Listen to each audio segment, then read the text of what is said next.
नमस्कार मित्रों, एक बार फिर से आपका स्वागत है न्यूज स्प्रेड में। भारत ने चीन पर एक बड़ी जीत हासिल की है और इस वक्त की जो बड़ी खबर सामने आ रही है उसके मुताबिक चीन अब भारत की सेना के सामने झुक गया है और चीन ने पीछे हटना एलएसी से शुरू कर दिया है।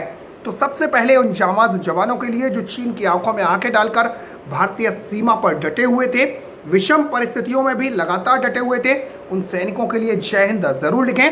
और फिलहाल आपको बता दूं कि जो बड़ी खबर सामने आ रही है उसके मुताबिक चौतरफा दबाव के बाद अब चीन झुकता हुआ नजर आ रहा है। दरअसल आपको बता दूं कि कमांडर स्तर की बातचीत में 22 जून को चीनी पक्ष की तरफ से यह भरोसा दिया गया था कि वो सैनिकों को फ्रंट इलाके से पीछे हटाएगा और अब इसी के तहत कुछ जवान और गाड़ियां चीन की तरफ से पीछे हटाई गई हैं गलवान इलाके से। सूत्रों के हवाले से यह खबर एएनआई की तरफ से आ रही है और एएनआई ने यह दावा किया है कि गलवान इलाके से चीन ने अपने सैनिकों और गाड़ियों को पीछे हटा लिया है। तकरीबन माना जा रहा है कि 1 किलोमीटर ये सैनिक और गाड़ियां पीछे हटी हैं।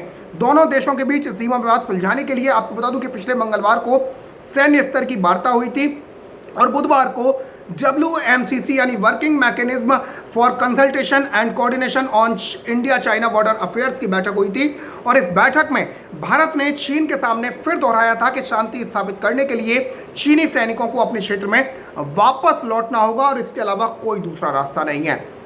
भारतीय विदेश मंत्रालय के मुताबिक भारत ने हिंसक झड़प के मसले को उठाते हुए कहा था कि दोनों देशों को वास्तविक नियंत्रण रेखा से जुड़े नियमों का कड़ाई से पालन करना होगा और जो स्थिति 5 और 6 जून को थी या उससे पहले थी उसी स्थिति में वापस आना होगा।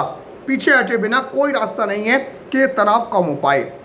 और अब भारत के इस रुख को देखते हुए भारत जिस तरीके से चीन के सामने आंखों में आंख डालकर भारतीय सैनिक खड़े हुए थे, चीन की प्रेशर पॉलिटिक्स की टाइम फिश हो गई, प्रेशर पॉलिटिक्स को धता बता दिया गया। मोदी सरकार ने भारतीय सेना के हाथ खोल दिए, फ्री हैंड दे दिया।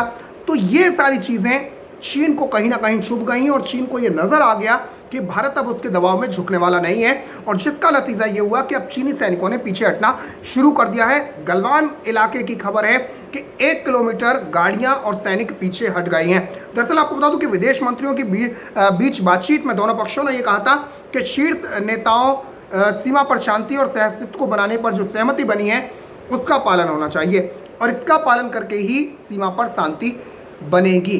तो अब खबरें ऐसी सामने आ रही हैं कि गलवान घाटी में चीन ने अपने सैनिकों को पीछे हटाना शुरू कर दिया है, साथ ही साथ कुछ गाड़ियां भी पीछे हटाई गई हैं। आपको बता दूं कि इससे पहले सैटेलाइट इमेजेस सामने आ रही थी और जिनमें यह माना जा रहा था कि चीन दूसरे इलाकों में घुसपैठ की कोशिश कर सकता है, दूसरे इलाकों में अपना सैन्य जमावड़ा बढ़ा रहा है। लेकिन आज जो खबर, अब से कुछ देर पहले जो खबर सामने आ रही है उसके मुताबिक गलवान घाटी में सैनिकों को चीन ने पीछे हटा लिया है। तो मित्रों, खबर को शेयर करें, साथ ही साथ देश से जुड़ा चैनल है न्यूज स्प्रेड, चैनल को सब्सक्राइब कर दें और बराबर में जो बेल आइकन है, जो घंटी का निशान है, उसे जरूर दबा दें। फिलहाल के लिए इतना ही। जय हिंद, जय भारत, नमस्कार।